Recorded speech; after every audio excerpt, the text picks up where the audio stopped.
મારા વાલા પ્રિયો, ઈશુના નામમાં હું તમને શુભેચ્છા પાઠવું છું। પ્રભુ ઈશુ ખ્રિસ્ત તમારા હૃદયની ઈચ્છાઓ પર ખૂબ જ ધ્યાન આપતા હોય છે। તમારી શું ઈચ્છાઓ છે અથવા હેતુઓ છે તેમના ઉપર ધ્યાન આપીને પરમેશ્વર બાળકોની ઈચ્છાઓને પૂર્ણ કરે છે। ગીતશાસ્ત્ર 20 તેની 4 કલમ જુઓ। તે તારા હૃદયની ઈચ્છા પ્રમાણે આપો અને તારી સર્વ યોજનાઓ પૂરી કરો। ઈશ્વર તમારા હૃદયની ઈચ્છાઓ તમને આપશે, તમારા હેતુઓ પૂર્ણ કરશે, તમને આશીર્વાદ આપશે।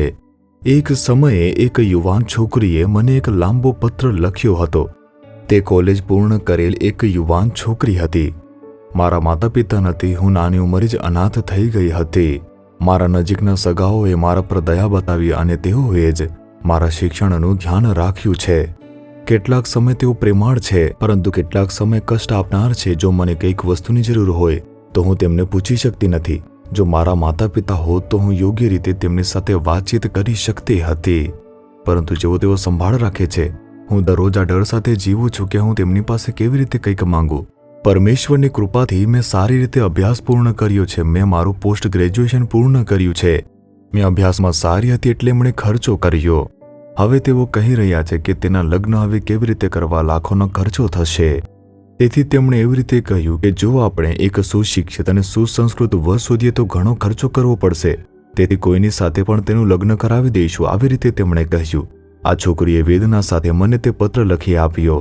જો મારા માતા પિતા જીવતા હોત તો હું તેમને મારી ઈચ્છાઓને કહી શકતી હતી, પણ હવે હું તે કહી શકતી નથી। તેઓએ મારા પર દયા બતાવી મારા શિક્ષણ માટે। તેમણે નાણાં પૂરા પાડ્યા, પણ મારા માટે ખાતરી આપવા માટે હવે કોણ છે? તેથી મેં આ છોકરીને ઉત્તર આપ્યો કે તારા સ્વર્ગીય પિતા છે। ઈશુ તારી ઈચ્છા પૂર્ણ કરશે। તું જે ઈચ્છે છે તે પરમેશ્વર પાસે તું માંગ। નિષ્ઠાપૂર્વક પ્રાર્થના કર અને વિશ્વાસ સાથે પ્રાર્થના કર, પ્રભુ એક ચમત્કાર કરશે। થોડા મહિનાઓ વીતી ગયા। લગ્નના આમંત્રણ સાથે મને તેણે એક પત્ર ફરીથી મોકલ્યો। તેણીએ કહ્યું, કાકા, જેમ તમે કહ્યું હતું, મેં ઈશુ ખ્રિસ્તને પ્રાર્થનામાં મારી જે ઈચ્છાઓ છે તે બધી જ કહી। ખૂબ જ આશ્ચર્યજનક રીતે મારા પરિવારને પણ ખૂબ જ આશ્ચર્ય થયું। એક ઉચ્ચ શિક્ષિત છોકરો, એક આધ્યાત્મિક છોકરો અને ખૂબ જ સારી નોકરી છે એવો એક છોકરો તે પોતાના પરિવાર સાથે મારા ઘરે આવ્યો અને મારી સાથે લગ્ન કરવા માટે મારો સ્વીકાર કર્યો। આ મારા લગ્નનું આમંત્રણ છે, કૃપા કરીને પ્રાર્થના કરો। તમે જોયું, એવું કોઈ પણ ન હતું જેને તે પોતાની ઈચ્છાઓ કહી શકે। સાંભળવા વાળું કોઈ ન હતું, પરંતુ પરમેશ્વર તેની ઈચ્છાઓ જાણતા હતા અને તેમને પૂર્ણ કરી રહ્યા હતા। તમારા જીવનમાં પણ તમારી ઈચ્છાઓ હોઈ શકે છે। તમને લાગશે હું કોની સાથે આ વહેંચી શકું છું, કોઈ પણ મને સમજી શકતું નથી, હું કોની સાથે આના વિશે વાત કરી શકું છું। ઈશુને કહેવાનો પ્રયાસ કરો, તે સાંભળશે। તે તમને ખૂબ જ સુંદર રીતે માર્ગદર્શન આપશે, દિલાસો આપશે। તે ખૂબ જ સુંદર રીતે સાકાર કરશે। તેને ગેરસમજ ન કરો, તે ભૂલ શોધશે નહીં। તે ખૂબ જ અદ્ભુત પ્રભુ છે।